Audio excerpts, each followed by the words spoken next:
To our left, the beautiful French Quarter, the oldest part of the city. The old Parade, the old square. See back to the left, the beautiful St. Louis Cathedral, one of the oldest cathedrals in the United States, built back in 1794. Jackson Square there in front of the cathedral, that's Andrew Jackson here mounted up on the horse. You see that building over on the left side of the cathedral, that is the Cabildo, where the Louisiana Purchase was signed in that building on April 30th, 1803. The right side of the cathedral is the Presbytery building. These are the Louisiana Museums. Those red brick buildings on either side of the square, those are the Pentapo Apartments. Some of the oldest apartments in the United States. They date back to 1851. Right across the street from the square there, that's the famous Cafe de Monde building. Those famous beignets, the Cafe au lait, chicory coffee. It opened in 1860. That's the beginning of the French Market, runs down ahead there to the U.S. Mint building. This was all part of a Choctaw Indians trading post.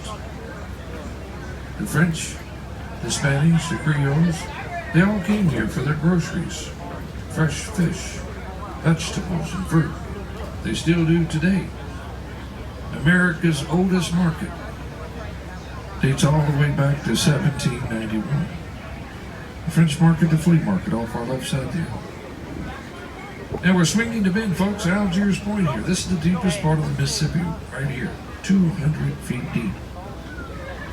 You see the docks off our left side, they're named after New Orleans streets. Each dock is painted a different color. These docks are used to store various types of ship cargo, such as cotton, steel, coffee, petroleum products, and among many others. These cargoes move across these docks from trains and trucks, which travel on the tracks and roads running parallel to the wharfs. There are over 20 miles of wharfs along the river here in the New Orleans harbor in 2 Canadian provinces. Its drainage area totals 1,245,000 square miles. The river moves 400 million tons of silt annually. Now here in New Orleans, we have no salt water or tide due to the tremendous volume of outflow of the river. As much as 1 million cubic feet of water per second flowing out into the open waters of the Gulf of Mexico. 1 million cubic feet of water per second. The city of New Orleans lies exactly 110 river miles upstream from the Gulf of Mexico. By the way the crow flies, 60 miles. The Mississippi River begins all the way up at Lake Tasca, Minnesota. It drains out down at this end into the Gulf of Mexico. 2,320 miles. From one end of the river to the other end. 2,320 miles of Mississippi. And look over to the right, that's our friendly competitor going up over there, Creole Queen. Creole Queen is a diesel-electric paddle wheeler. See her off the door, but it's diesel-electric. So you folks made the right choice today. You're riding on board the real boat, the Steamboat Natchez. That's our friendly competitor over there on the right.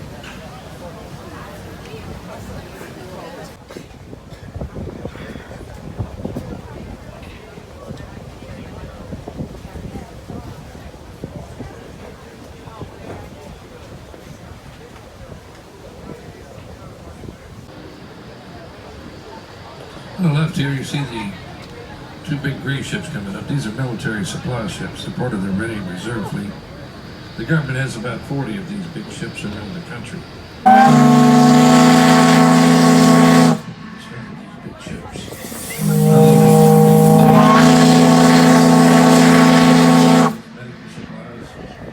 Whatever they need to take overseas, they can put aboard these big ships in a couple days.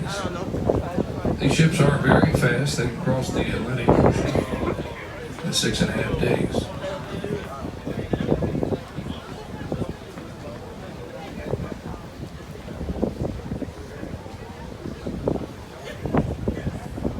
And we have a big ship coming up, container vessel. You folks on this right side here, the starboard side, you might, if you're setting up bow here, you're okay, but if you're back towards the middle part of the starboard side here, this big ship, well, this is a passenger ship coming up here, but it may put out a little swell, so you may want to watch your feet when the ship goes by if you're on the right side here. This big passenger ship just arriving in port. Be docking up here at the Riverwalk today. You all leave it to folks there. They're just arriving in port. It's cruise ship.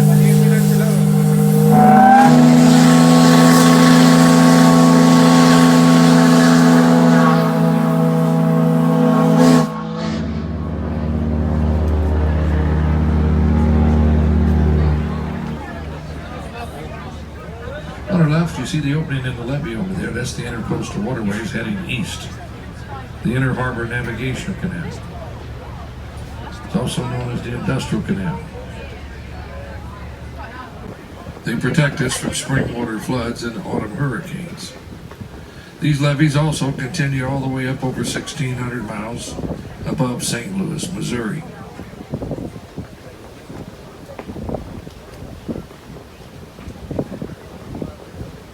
You look across the river there on the right, that's the American Queen docked over there at the Buckcry Shipyard. She's undergoing her annual inspection. Two homes were built by riverboat pilot Captain Milton DeLute in 1904. Built one for himself and one for his daughter. Down here on the left, the Alamo Street dock. You see a lot of the cargo out on the wharf here. Heavy equipment, machinery, steel pipe, and wood. We average about 400 of these big ocean-going ships in here every month. And over 100,000 barges a year moving through the port of New Orleans. Now you can see we're moving down the river. We're making about 12 miles an hour downstream. Later on, when we turn around down in Chalmette, we'll make about 8 or 9 miles an hour back up the river. Now you see these little blue and white boats on the left here. These are water taxis coming up. They taxi back and forth to these ships, the towboats out here, the tugboats. They take crew members back and forth from ship to shore. Company personnel, Coast Guard officials, doctors. If they need any groceries or supplies or equipment, they send out one of these little blue and white boats on the left side here. These are called water taxis. Dolce's Marine.